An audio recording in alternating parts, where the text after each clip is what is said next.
Hello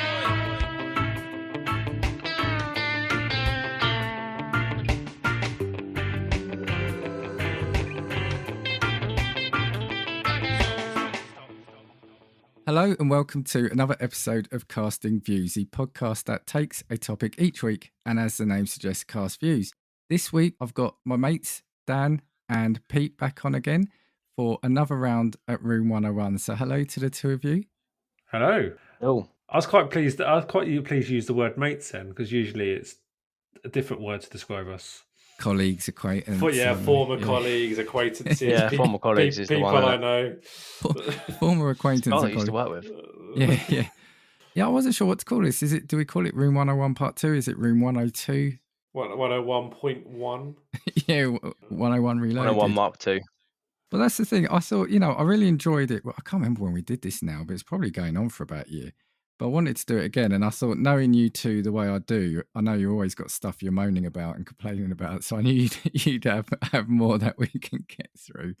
But yeah, you all set for this? You've got your examples? You all happy with what the judgments made last time? Yeah, I as I was saying to you just before we jumped on, I've got some ones up which I was definitely annoyed about when we kind of talked about this last week, but I'm currently annoyed at a few things that have happened at work. So I'm trying to redirect my passion to the things that I've got written on my list. I thought you were going to say you mellowed out. No. I'm far from mellow. All right. Well, before we get stuck into it, let's hear from some friends of the show. We're going to hear from Josh and Amanda over at Super Familiar with the Wilsons. The Super Familiar with the Wilsons podcast. You know that family whose house you hung out in when you were a kid? The house was a little loud and chaotic, but always fun, and sometimes felt more home than home. Well, that's us. We're the Wilsons, and we welcome you into our podcast with silly chat, ridiculous games, and interviews with interesting people. Like a spin doctor. The Super Familiar with the Wilsons podcast. Welcome home.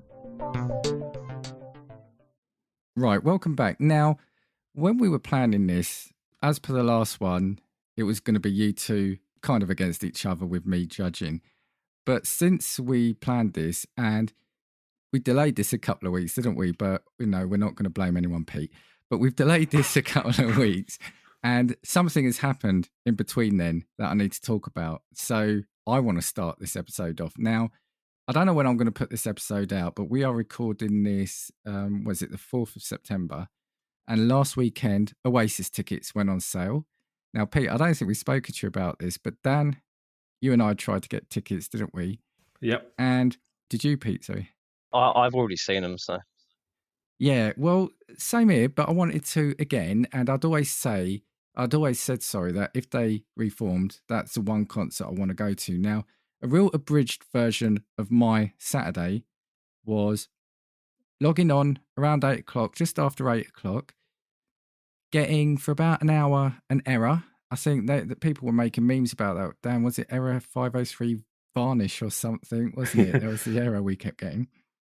Get on to find I'm in a queue to get onto the website to select a date. So a queue to get into a queue. And that took me, I think, Dan, you were slightly ahead of me, but I think it took me 2.5 hours just to get onto the site. I selected a date and I was 218,000th in the queue, right? And then it took me about another 4 or 5 hours to get through. Now, there was literally just a handful of tickets, and I mean handful of tickets. I still think that was a glitch, but because of the thing that was then circling the web, circling even the web, I got faced with tickets that instead of being around, should have been £130, I think, face value, were being sold for £489 each. I didn't buy them, needless to say. And Dan, I think you got chucked off towards the end because it accused you of being a bot or something, didn't it? Yeah, so it said I don't know if it's because I was trying to do stuff with my kids at the same time because I wasn't able to spend the whole day just looking at a screen. When I kind of reopened the app, and I do that quite good thing with a QID, like that is one thing I do quite well, is that you can kind of have your QID and that's fine. But it kicked me off after a good few hours saying I was displaying behaviors of a bot and just chucked me off. So then I tried to log on again and got faced with the whole queue to get in and then got given a number. And at that point, I gave up. There's 3 things from that I want to put into Room 101. And they're automatically included. I mean, if either of you think you want to defend it, but it's my show. Right, so these are going in. One is just the performance of the website, the ticket website. I think, Dan, we were saying this beforehand. I mean, it's not like this is their first attempt at selling a concert ticket, right? Oh, this bit makes me more angry than anything. This is Ticketmaster's service, and the fact it can't stand up. Yeah. And it's no secret we all work in IT and we all work in service and support. And I think they only do one thing, and it didn't work. It failed to function. So it's unforgivable for me. So they can go right in. So firstly, I'm putting them in Room 101. Secondly, I'm putting the whole dynamic pricing for concert tickets into Room 101. So I just don't get it. And the fact is, and Dan, we were saying before, I wonder if there's a psychology where if you then finally get on after 8 hours, and it was 8 hours, is it supposed to just make you want to buy them for whatever the price? Because I know, obviously people were buying it for more for 3 times face value. So I want to put dynamic pricing for tickets in, especially when it's not told up front. So that's in Room 101. And thirdly, the people that bought tickets to put them on sale immediately, right? And there aren't people, I get people were probably buying 4 tickets. If there's 2 of you going, people probably buy 4, sell 2. I understand that. But people were selling 4 tickets, which was the maximum you could buy straight away. And the pre-ballot, the pre-sale, the night before, they were going on sale within minutes at around £800-900. So, yeah, those people, you're all in Room 101 for me. Most are basically scumbags. Room 101's already quite full, so good luck, you two. So, yeah. I think it's probably worth mentioning, if anyone's done that and want to redeem themselves, I'm happy to buy them at face value if they message in. But, yeah. Yeah, like I said, I don't normally get annoyed or rant, but yeah, that's it for me. So I'm gonna be chill for the rest of the episode now. So Just to circle back to, I think the dynamic pricing is probably the scumbags are the worst, but dynamic pricing is up there because they obviously know that thousands and thousands of people are trying to buy Oasis tickets. They know it's going to be in massive demand, so they just literally said, "Oh, you know what? Loads of people want to do this. Let's bump on an extra 200 quid." Yeah. I don't know how that's legally allowed as a practice.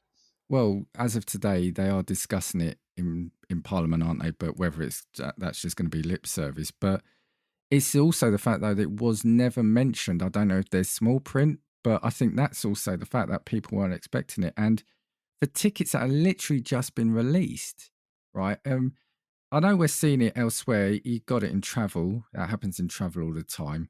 We're now starting to hear about it in fast food places in cities, which I don't agree with there either. But they'd only just been released, and it's not my fault. It took me 8 hours to get into the queue. We've just said it's Ticketmaster, the website. It's not my fault. And also they say about dynamic pricing based on demand. They knew what the demand was going to be. Exactly. They're not stupid. Like, they could have just reasonably priced it at the start and set expectations up front. And like you said, Dan, before, I don't think you said it while we've been recording, but to be in a situation where you could spend 150 quid on a ticket and be sitting next to or standing next to someone who's paid 600 quid because of dynamic pricing, it's just wrong. Yeah, and what I would want to know, and what I'd love them to share, was how many tickets were sold at face value before that kicked in.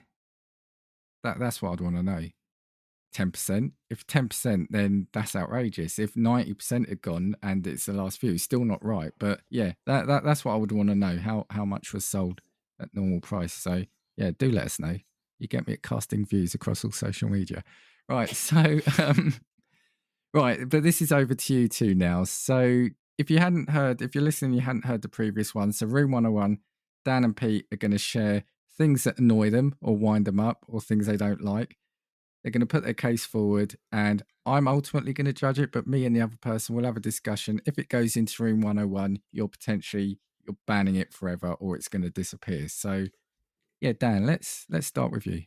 Do you want me to start with one that you're definitely going to put in, or do you want me to start with a maybe? You start with, don't say definitely maybe, because that's just going to bring back your racist memories. You start with whichever one you want to. Right, I'm going to go for one which I think Pete will understand. I'm going to go with soft play. Okay. So, and there's one element of soft play. I think soft play as a concept is great for kids, and they love it. But a bit of soft play that really winds me up is how they don't think about the parents that need to chase around the kids around the environment. Because I have definitely been in soft play environments where my 4-year-old, 3 to 4-year-old, who probably still needs accompanying, there's not the space for adults to get around quick enough to keep up. And I just think there could be a better design if it's like adults' routes that go alongside the soft play, so you can kind of keep up and look after So your child. can I ask, what is soft play? Is it like where you get like the rocking horse and things like that? It's playground it's stuff, it or is yeah it? it's an indoor adventure playground. So you kind of Right. go into like a big warehouse type thing, and there'll be like slides and ball pits, and Right. and Climbing things. to get up to the top of a slide, it's not just some steps that go up. It'll be, you have to go through this tunnel and then get through this small gap, and the gap's never big enough for adults, which is what you want because it's for the kids. It's not for the adults. But that age between 3 to 4, where you need to follow them and you just can't because they're so bloody quick, these kids, and they can get through these gaps a lot quicker than you can. Yeah, so that's my. Pete, what's your view on that? Because I don't have kids, so So there are two main soft plays that I took my kids to, maybe three. And the first one was really good. That was Jogomania in Welling before it went downhill. And that was actually okay for adults. You could maneuver through that, no problem. Maybe you're more nimble than I am. Maybe that's the problem. Maybe I just need more training. Nah. But I will tell you something. In Stevenage, they've got 360, haven't they? Have you been to that? Been there, yeah. So that is apparently specifically designed to have adults on the frame. Oh, okay. So due to that, they charge the adults money whenever they go into it. So that would be kind of like a potential offset. Would you be willing to pay a few quid to have it made for adults? It doesn't matter to me anymore because I think my kids are now old enough that they can go unattended. So now soft play is actually quite nice for me because I can sit down and relax, which is the dream, right? When it comes to soft play, you can sit down and let your kids work. Yeah. But it's the last year before I got to that stage where I was like, some of these soft plays just need to think about how these parents get around this maze of stuff because it's hard work. See, the thing is, if you're going to put that in room 101, then you've got to put it in there, and you lose a massive outlet for your kid to go and just completely be nuts for hours, and you can chill with coffee. So you put in soft plays themselves? No, not soft plays themselves. I'm putting the lack of thinking about how the adult gets around those soft plays. I mean, and it feels like be able to look after their kids. Feels like it's a you and Pete problem rather than a world problem for me. Yeah, no, I agree. We should exchange soft plays and we can go and have a look at them. We can review them. Yeah, I'm not. I'm not thinking about. What was I going to say? I don't. Yeah, You've I don't had a want to bad experience one day, haven't you? And that's what it is. Sometimes you go to these places because it's raining and it's miserable outside, and you end up just like battered and bruised going around this soft play. But yeah, it's just the lack of thinking at some of these places where you can't view your kids or be able to see your kids throughout the maze. Do you know what? The thing is, well, you do have to accompany them quite frequently, even when they get to like the older stage, especially if they're on their own. Like they've got no one to play with. So most of the time you would go out with them and they're so quick, aren't they, Pete? Like they fly around those things. Yeah, they are. They are like bolts. You lose them in seconds. My son said, "Come down with me with a slide." He's down the slide before I've even got to the top. So I'm at a stage now where my son's now all with the adults at the bottom because I haven't got there in time. Do you know what this Come on, Dad, come down the slide. This is a really hard one for me to judge because I don't have kids, and I'm like, well, you should just be quicker off the mark. But give me a head start. I should have got him to count to 10 before he started. I'm going to put it in, and I'll put it in for two reasons. One, let's get this off to a good start, and two, if you can get tickets for Oasis, I hope you still count me in. So Pete, you've got that to compete with for the rest of this episode. But yeah, no, do you know what? Soft plays, they shouldn't just be for kids. If the parents have got to accompany them, and if you have to accompany them, you're being treated as an afterthought. So, yep, I'm just making a note of it. It's Dan. It's in room 101. Thank you. So, Pete, you've got a tough act to follow there. You've got soft play access for parents. Yeah, I mean, I think I'm gonna start as one which I think is just gonna get greenlit straight off the bat.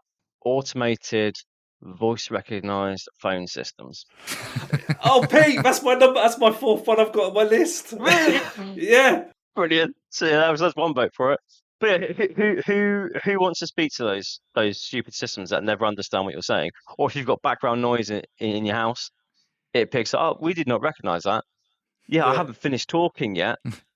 They're the worst inventions ever. Or it repeats back a phrase where it says, like, can you say your name? You go, yeah, my name is Pete. And it'll go, oh, thank you, Fred. And you're like, that's not what I said. Yeah, Do they're you not- awful. They never work.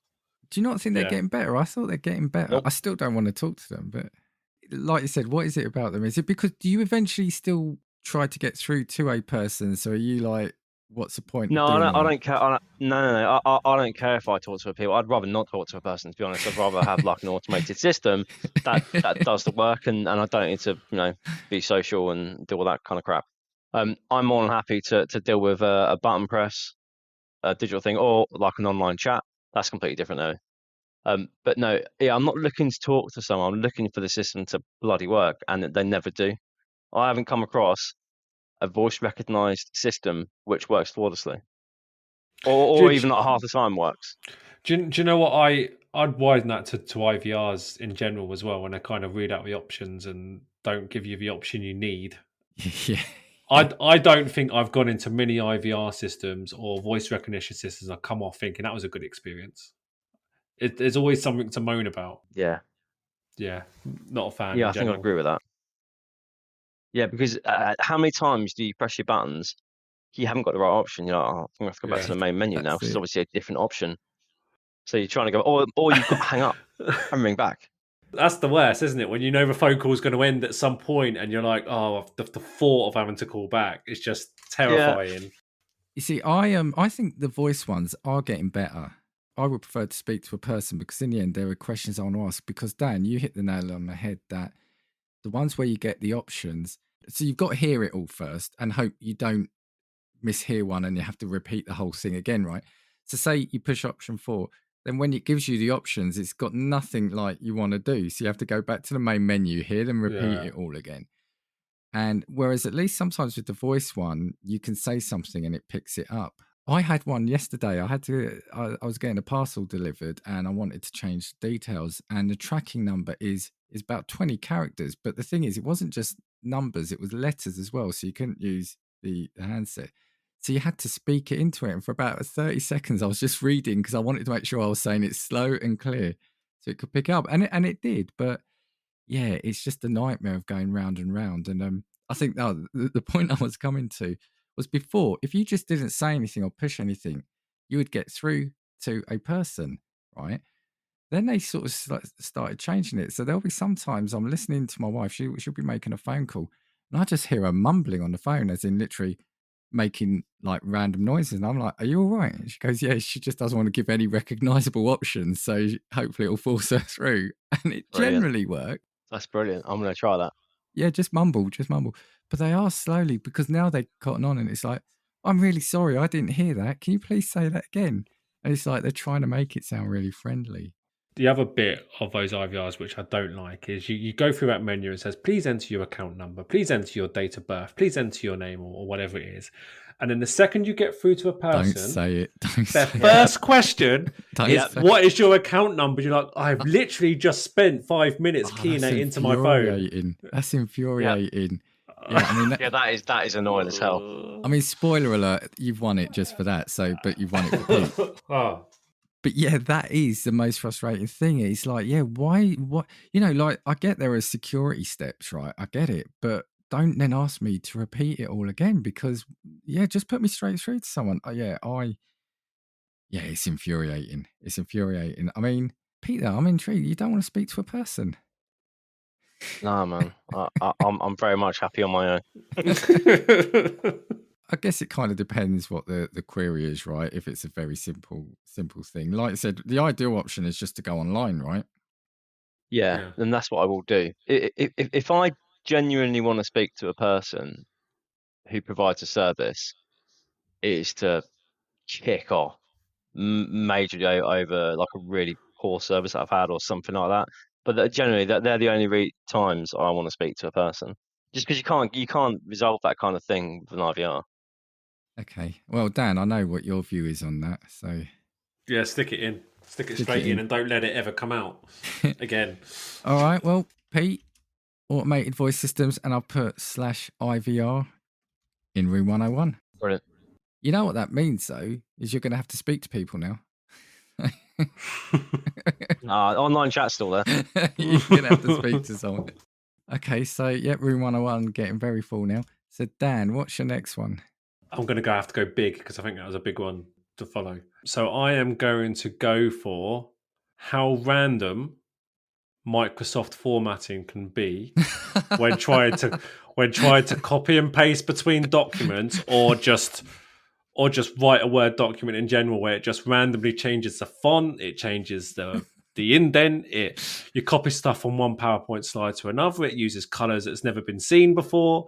Like when we get into a world where AI is so clever, right, and Copilot is telling you exactly what you want to do, why can't you copy and paste and get it to do what you want it to do? Like it blows my mind.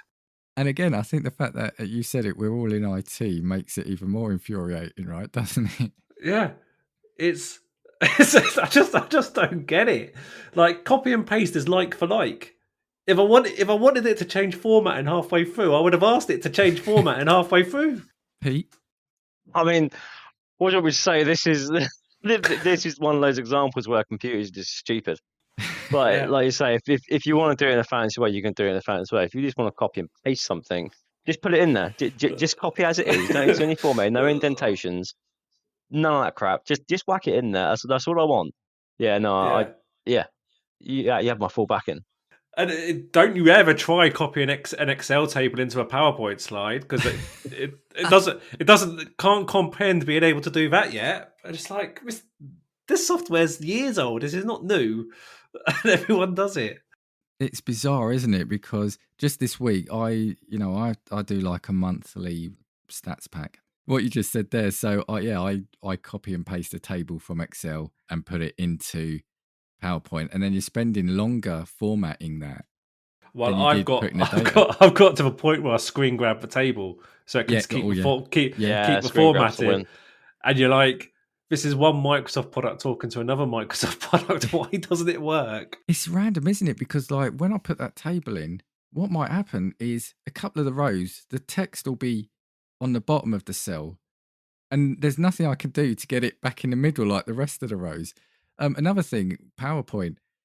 If I've got a couple of slides, I'm copying and pasting. So I've got a box, a shape that's a particular color. I'll copy and paste it into another one, and it's a different color. It comes up a different color. Yeah. It's like, why? And the most annoying thing, I've got a Word document, right? And the spacing of some of the text, you're doing points, it's all over the place. Now I'm tabbing. I'm getting rid of the space and I'm tabbing. The font's the same. The size is the same. Why aren't they aligned? Why?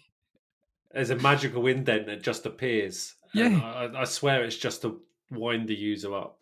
Yeah. And it's like when you're putting, oh God, you've got me started. It's like when you're putting like the little dash in the middle of two words, sometimes it doubles in size. Yes. Why does it do that? Why does that dash ever stay the same size? Oh, and then let's not even get started on bullet point and numbering, how sometimes that's got a life of its own. Do you know what? This is probably the most random thing I was expecting to come up, especially some of the heavy hitters we had in the last episode. But this has probably got me the angriest so far. So.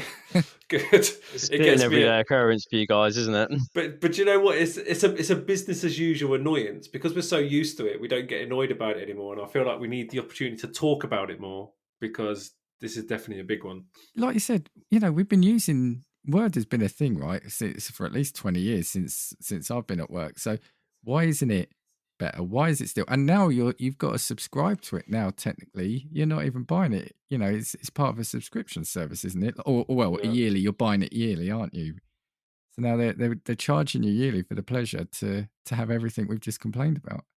But you know, we used to have those, like, talking about the indents and the paragraph and stuff. We used to have those old, like, computer systems, like Ataris and Amigas and stuff like that. But when you used to type on that never used to do it. It was all like uniform the whole time, so it's gone backwards.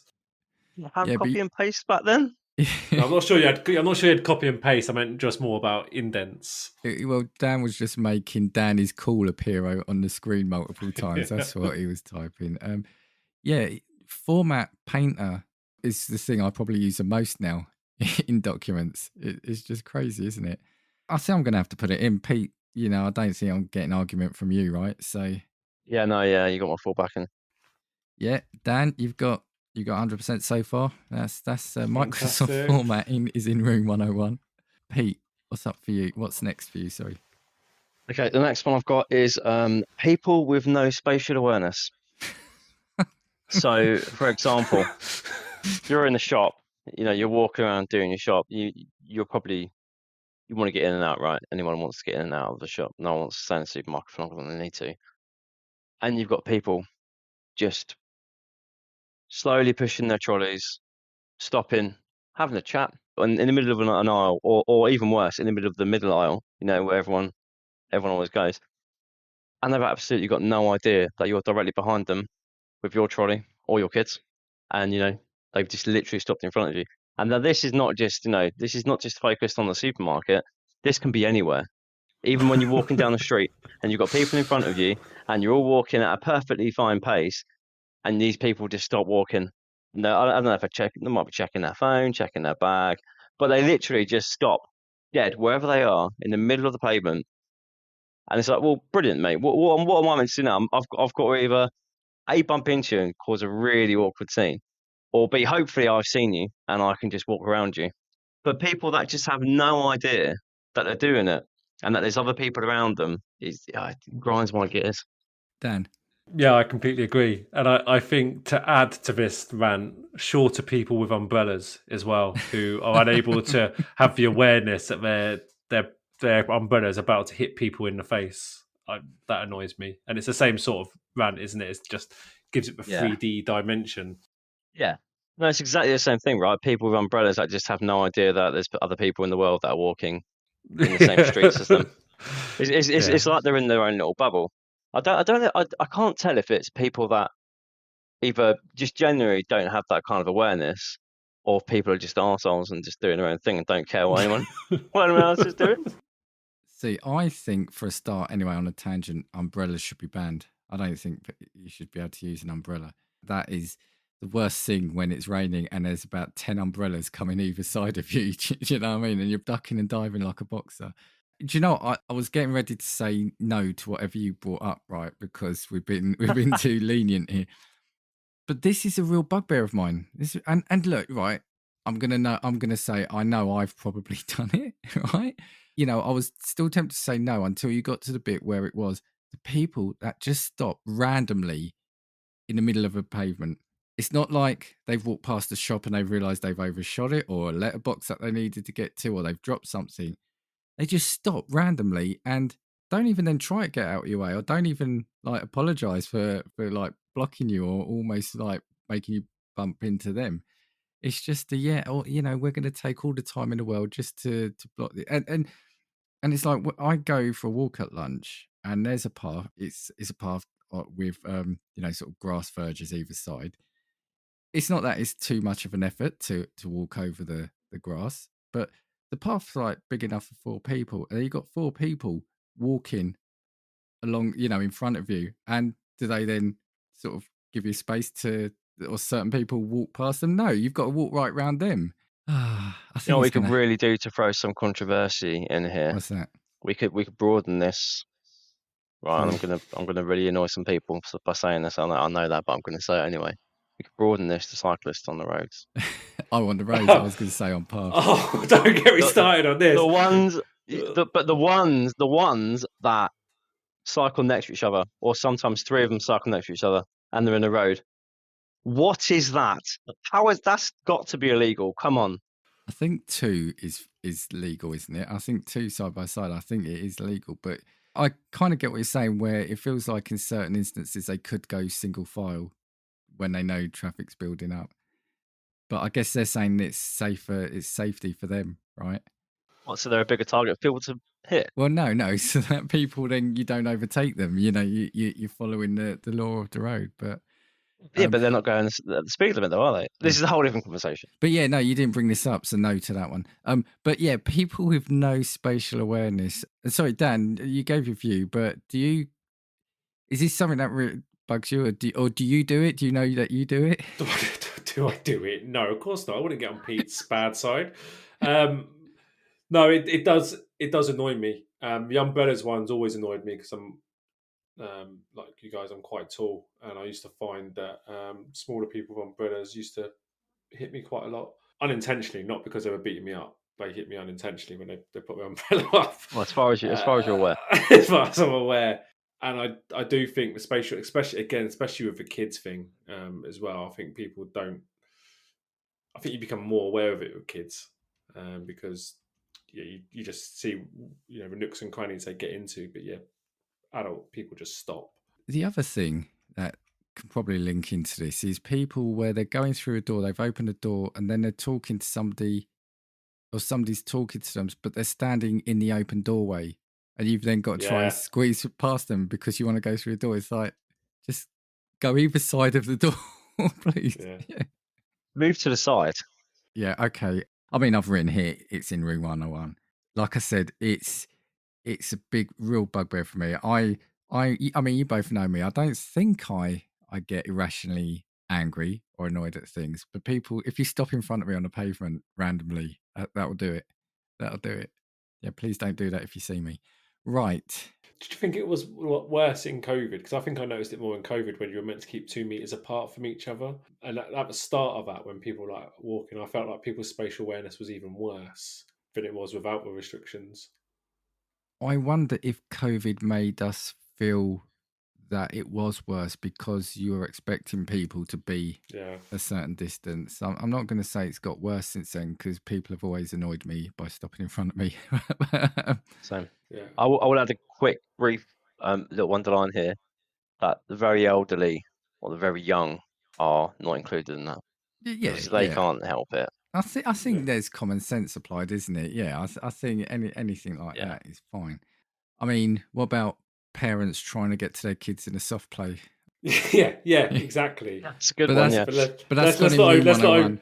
But that's got in room 101, so that shouldn't happen anymore. That shouldn't happen anymore. All right, yep. That's another one. Is you've both got 100% hit rate at the moment. So yeah, we're putting people with no spatial awareness. So that can actually now be quite a full room now if we're doing that, right? So indeed. Dan. As Pete was talking, he reminded me of one I haven't written down, which winds me up. Okay. A lot. So I'm going to say that one now, which is cyclists in London. Just generally unable to follow any sort of rule of the road. Red lights don't mean stop to cyclists in London. You can be walking along and the green man is up, so you're crossing and a cyclist just nearly bowls you off. It's just a whole new world. And I don't see it outside of London as much. I seem to follow the rules, but in London it's manic. Right, and I've been nearly knocked over a number of times. I'm going to give you an option. If you're telling me cyclists in London, it's very unlikely to go in room 101. But if you say cyclists in London that don't follow the road rules, that might go in. You're worried about offending someone, aren't you? No, because already done that. That latter one is what really winds me up. So yeah, so all right, but don't follow the rules. Okay. I think there's an element of not stopping at red lights, thinking they own the road. You often see like cars and bikes getting into arguments because bikes just cut them up. I often see bikes on the phone, like cyclists on the phone while they're cycling on a London street. I haven't seen that. I've seen it a few times. I think there's cyclists who don't follow the rules in London.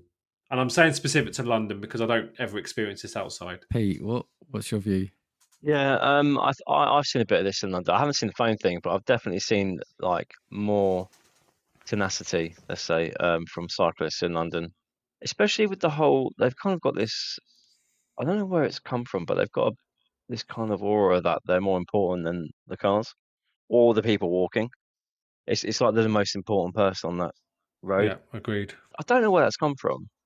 I don't know if it's because cyclists maybe have more power to defend, them being on the roads, which, to some extent is fair enough.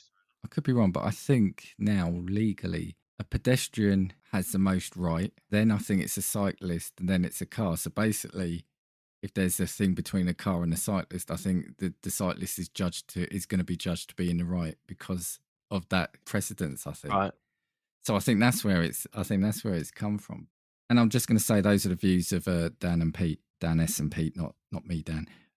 No, Dan, the reason why I wanted you to put that little specificity in there is I do see it all the time. You've got like a family business is outside like a main junction, like crossroads. And yeah, the cyclists, when it's a red light, so what they'll do, but without stopping, they'll just cycle on the pavement, cycle a bit further, then just quickly get on the other I hate that. carriageway, cycle along the pavement for a little bit, and there's people, if you're either on the road or you're not, don't cycle down the pavement.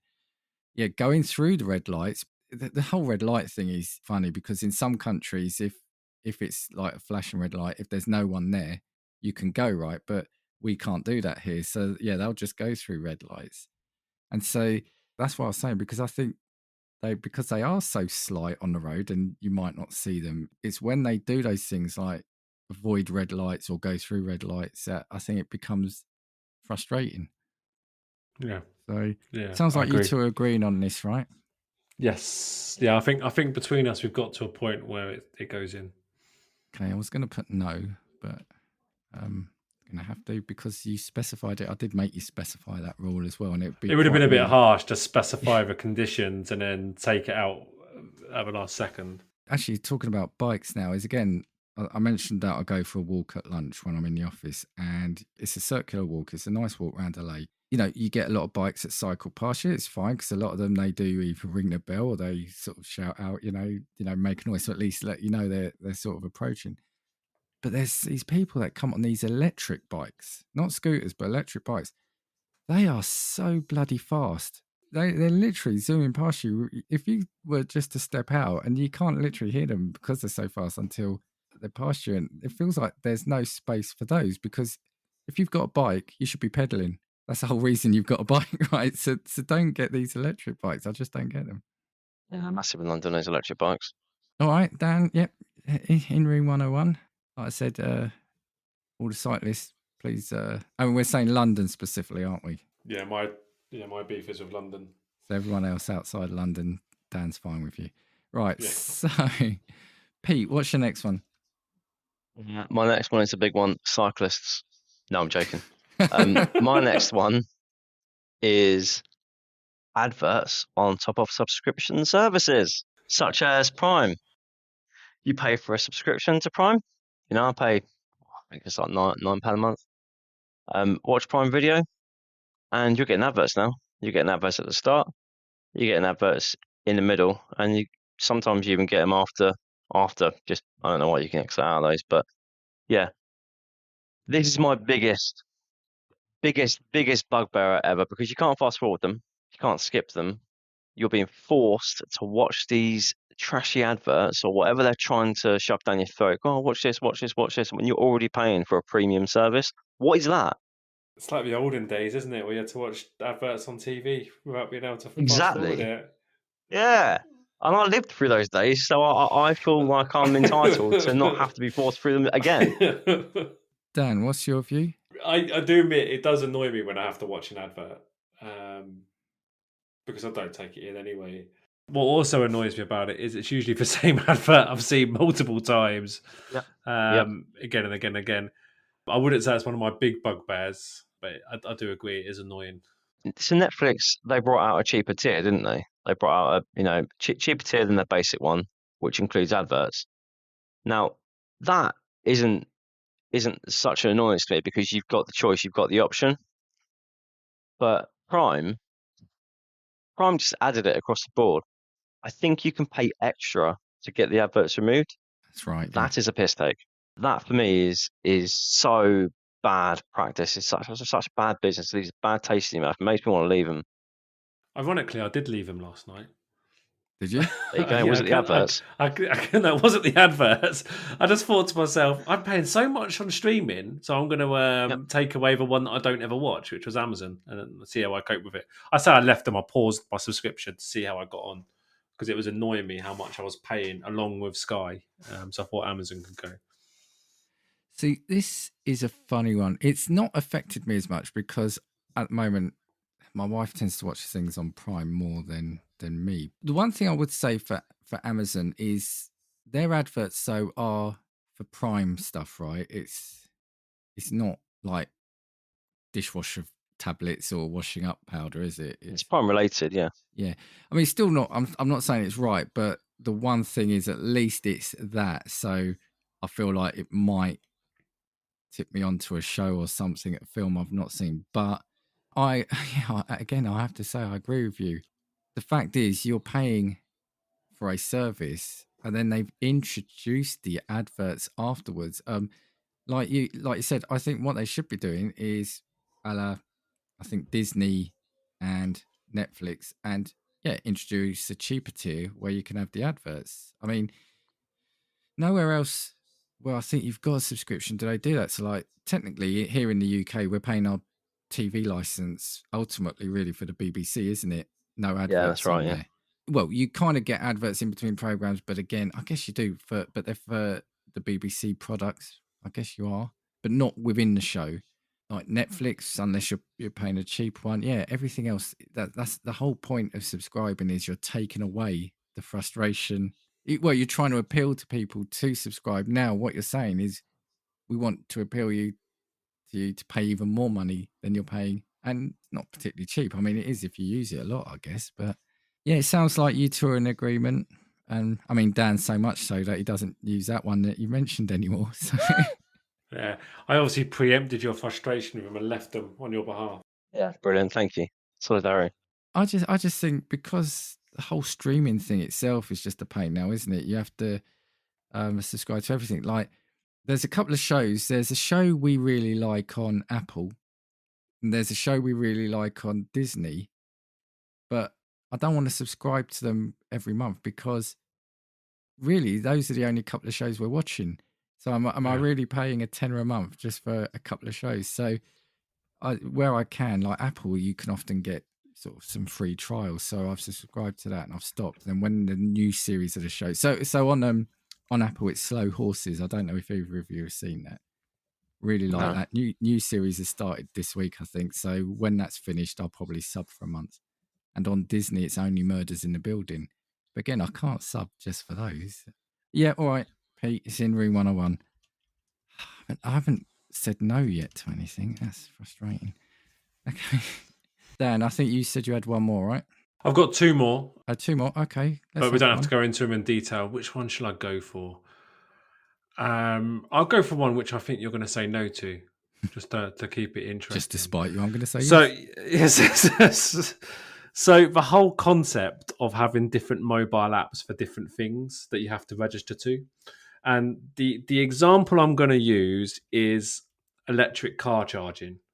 So I have an electric car, so I have experience of this.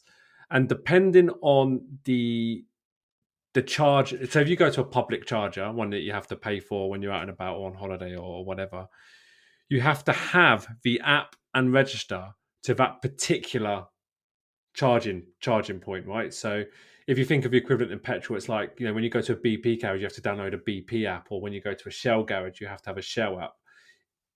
For electric vehicles, it's loads of different apps that you have to download, and every single one of them, you'll have to like top up your account and put balance in there and then charge. So I feel like I have got probably about 100 quid's worth of credit on all these different apps topped up, waiting to charge my card just in case I get to any of those stations. And it winds me up having to have a different app for each one. And the other area where I think it annoys me is pubs, where I have to have a different, if I want to order at a table, if I sit in Wetherspoons, I have to have a Wetherspoons app. If I sit in a Green King, I have to have a Green King app. And we're being encouraged to use these apps now more than actually go to the till. And it winds me up having to register every time, register my details in every single app, depending on what variation or event that I'm doing. So yeah, mobile apps is my last one or next one. Pete?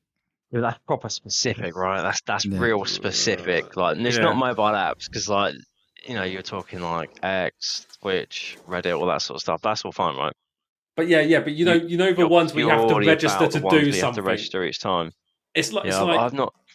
you get to an event and the event says, "Oh, by the way, can you download the app, register, and top up some money to be able to use it?" Or you go to a pub that you haven't been to before and you order some food. You go, "Oh, download that specific app, and then register all your details."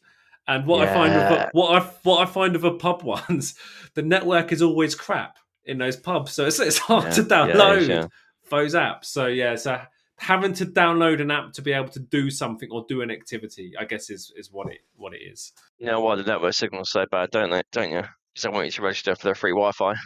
And then give them your email address, and then they email you about and then it. register for the app. The car thing sounds mental to me. Is there no option to just contactless, bosh, when you're up there and be done with it? Some do. My electric vehicle's a Tesla, so that becomes a lot easier because they're a lot more ahead. But if you don't use a Tesla station, it can become a bit of a nightmare. And as I said, I've got dead credit sitting on apps which I'm never going to use. So I've effectively lost that money. I'm not putting this in. Yeah, I knew you wouldn't. But it's fine. I gave you one because you didn't want to put one in. Yeah, I mean, I took one for the team. I get what you're saying, but I think you said it like, we have to do it for everything else. Like shops have all got their own loyalty cards and pubs, and I think it's just something I don't see how we can how you can get away from that, because pub apps, you can just order the food from the till. Like you shouldn't be instructed to have to download an app to be able to do it. I think it should. Are you saying you've been refused service at the till and they've told you to go to the app? No, not refused, but they kind of suggested you do it because that's their preferred method. Well, you see, be like me. Be like me, be less social and don't go to as many pubs, then that's not a problem, right? So, yeah, I get what you say, but I think this is the issue we have now in this day and age where everything is being driven to mobile. That, we're going to have this. Sometimes it's good. So if you think of like Just Eat, there's one app which covers multiple. Well, this is what things. I was going to say. That makes more sense. If there was one pub app which covered all the pubs. This is what I was going to say. Maybe you have a parent, like a parent app. So you've got a parent electric charger, and that you register that. I mean, isn't it ultimately like what like a password safe or something like that we use on laptop? Something that you store in that key thing, and then you just filter it out to things. Yeah, but it could definitely be done better. But come back to me when you've worked that idea out, and we can make a fortune off it. Pete, what's your next one? This one is a real bugbear for me, and I'm off, to be fair. People might disagree with this. Supermarket music. So we were in Tesco one morning, me and the wife, right? And we went up to the Tesco cafe, and we were just getting a little breakfast, which we don't usually do. We had some time. We thought, let's do it. And we're up there. We're sitting down, we're having this breakfast. Really, really nice. Really, really quiet. It gets to 10 a.m. and the music comes on, and it is absolutely blaring. I barely hear my wife saying. She's struggling to hear because the music's so loud and in your face around the whole supermarket. Now, supermarkets do, like, there's certain hour slots where if you go to a supermarket, they won't play the music. There's people that are, like, sensory overloaded with, like, too much going on, that kind of stuff. But in general, who wants blaring music when you're going trying to do your shop? Like that, I just do not. I don't get it. I don't understand why people want to hear music in a supermarket. Dan? It's so much more quiet and peaceful about it. I think that I don't agree with this one. This the only time I agree with it if it's in October and there's Christmas music playing. But I disagree with. But I think music generally, I think is okay. And I think Pete needs to find out the times where they don't play music and do his shopping there. That's the whole purpose. He's literally described the solution in his little rant. It's 1 hour in the week, like right. 10 to 11 or something. Like, transparency here. I'm not putting it in. But if you'd have said loud supermarket music, I would have put it in because it is loud though. It's always loud. You said no. I don't think it's. I think if it's at a low level, it's fine. I've never been to one with a low level. No, I mean, Where do you shop, Dan? yeah, I tend not to. Maybe that's the issue. Like Dan, the only thing about suit or shop music that annoys me is at Christmas when you just hear the same songs over and over again. That's the thing that frustrates me. You know, you're guaranteed to hear Wham for Last Christmas. You're going to hear that, and Slade's going to hear it, and it's like I seem to There's a choose. tactic to that, though, isn't it? Do you not know why they play? So the whole point of playing Christmas music is to make you feel festive, get in the Christmas spirit, get happy, and spend more money. No, it winds me up even more. No, because what I'm trying to say is that I tend to always time it so it's the same song playing when I go in, and that's what winds me up.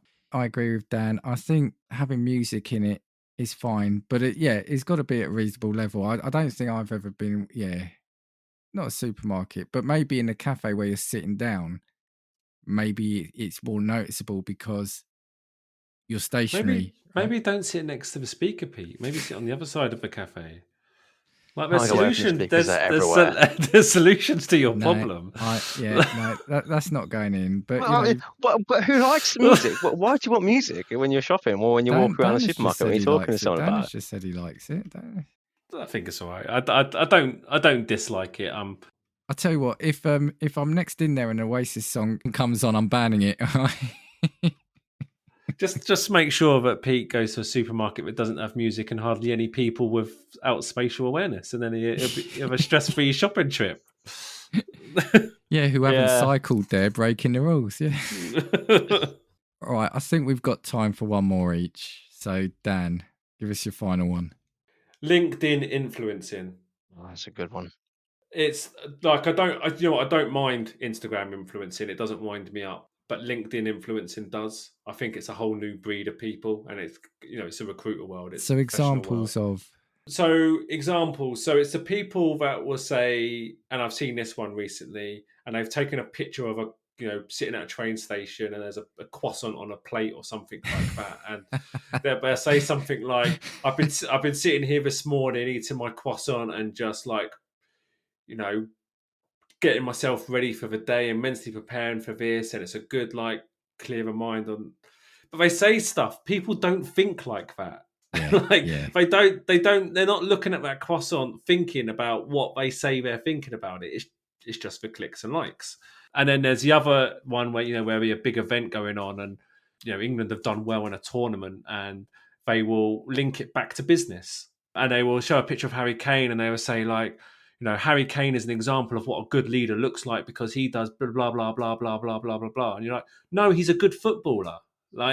But that's how he's got to where he is. And England have got through because they played well. What you don't need to link it back to the business world. There's no link there. So LinkedIn influencing is for me, because they're linking stuff to work. What it is that I think I've just hit my nail on the head. They're linking stuff to work, which doesn't link to work, if that makes sense. Yeah. Yeah, they're trying to do like a really over-the-top post, aren't they? And try to say, look at me, look how intelligent I can put something. Pete, what's your view? Yeah, no, I can't stand this sort of shit on LinkedIn. It does my head in. And the problem with it is it's everywhere now, isn't it? Like you struggle to see the genuine. It's like a bit like X. You struggle to see the genuine posts from people because it's full of so much fluff and so much crap. And it's just, I don't want to brand all recruiters this way. Sometimes I see ones like someone will post, I've been in this job for a few weeks, I've passed my probation and exciting because of this, I'm looking forward to get going. If I was managing that person, I'd now look at that person in a new light. You'd be like, keep your probation side off to yourself. You don't need to post that all over LinkedIn with fluffy leadership quality words. It's interesting. 3 things on this. One, I really want a croissant now. Thank you, Dan. Secondly, I absolutely get what you're saying. The way I call it is it's like the Facebookifying of LinkedIn, isn't it? LinkedIn has slowly become more and more like Facebook, hasn't it? Where it's more like these posts. The ones that annoy me even more, though, is take your person taking a picture of a croissant on a plate and having a really deep and insightful thought.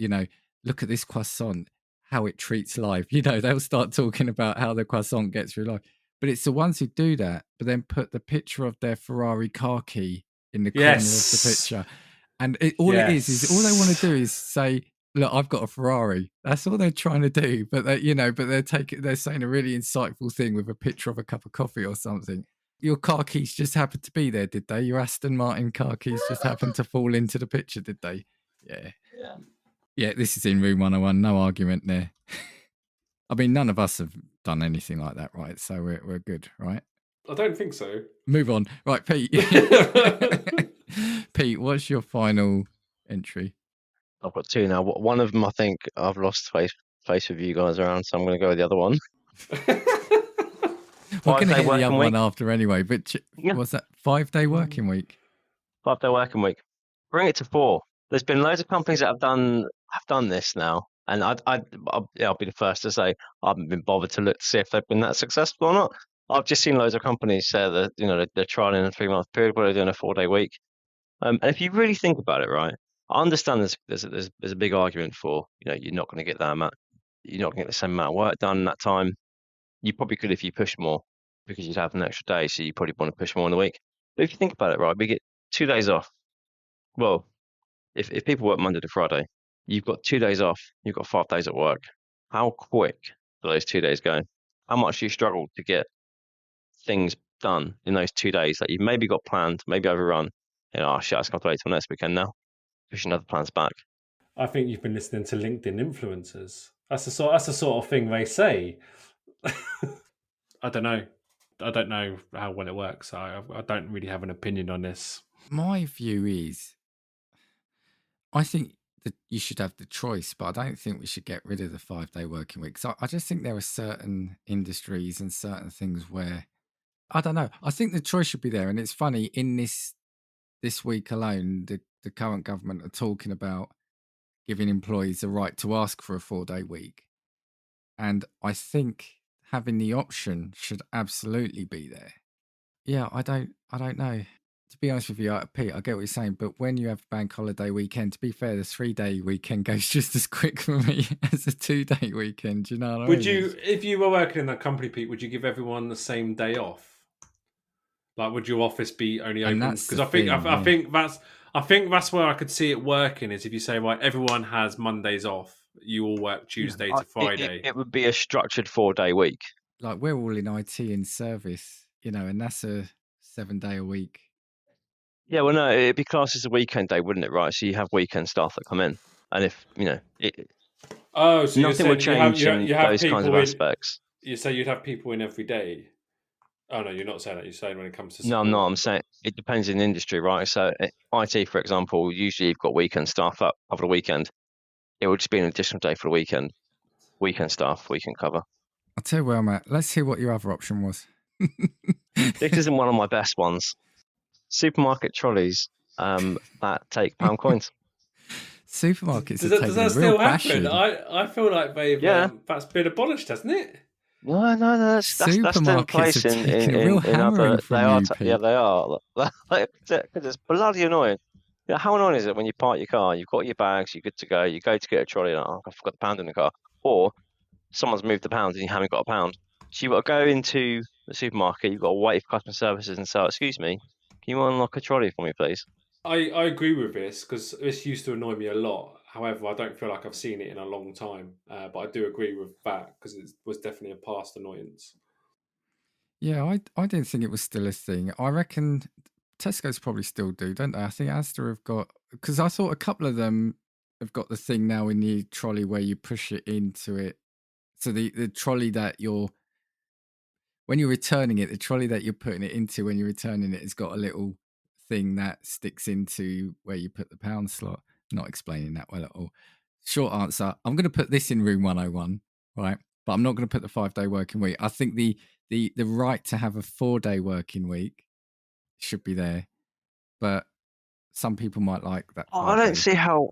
Yeah, I don't see how. Look, you've got supermarket trolleys with the pound coin. That's a win. But the right for a 4-day week is basically saying, if you want to take a pay reduction and only work 4 days, that's basically like saying you don't work full time. No, you're doing the 5 days in the 4 days.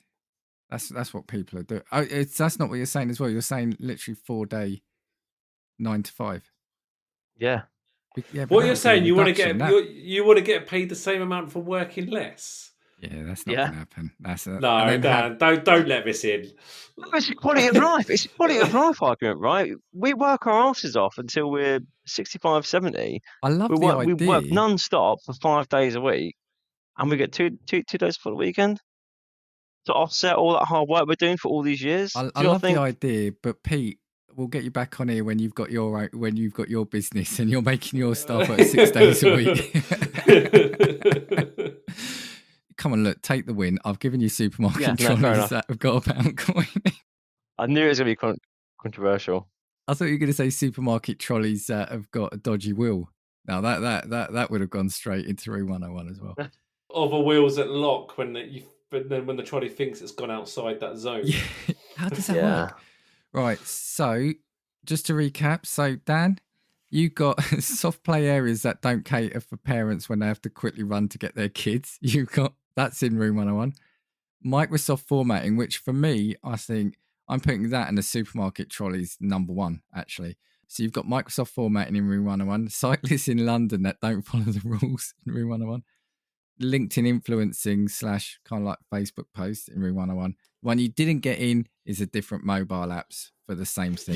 You were feeling bad that you were putting everything in, so I gave you one to not chuck in. So I'm just saying, I don't want that to reflect on my performance. I'm just saying that's the only one. I did the same thing with the 5-day week. Yeah. So Pete, you got in Room 101. You've got automated voice systems / IVRs. You've got people with no spatial awareness, adverts on top of subscription services, supermarket trolleys that need you to put £1 in to take them. That the things that didn't make it, you got supermarket music and a 4-day work or the 5-day working week. Sorry, but I think we can all agree that Ticketmaster, scalpers, and dynamic pricing also made it in there, and we've got to make sure they get another mention at the end. So, all right, look, I really enjoyed that. I hope it's got some things off your system. Although Pete, I think you've got more agitated in the last 5 minutes, I think, than you were at the start. Yeah, so. I want to go shopping with Pete to see what happens. What is this? We're recording this in September. Maybe in 6 months' time we come together. I'm sure there's going to be more things that have made the list, and maybe we'll have changed our mind on a couple of things that didn't get in. Who knows? Are you both out of suggestions? Yes, yeah, everything off my list is gone. All right, so thanks again for coming on here. Yeah, I hope those of you listening at home have enjoyed hearing this. Let me know what you think about the ones that we've put in, and more importantly, the ones we haven't put in. If you've got any views on those, you get me at Casting Views across all social media platforms. So yeah, see you next week for another episode of Casting Views. 1, 2, 3, 4. If I want your opinion, I will give it to you. Come on, check what we've got, 'cause you need it. Don't make us get a spark and force feed.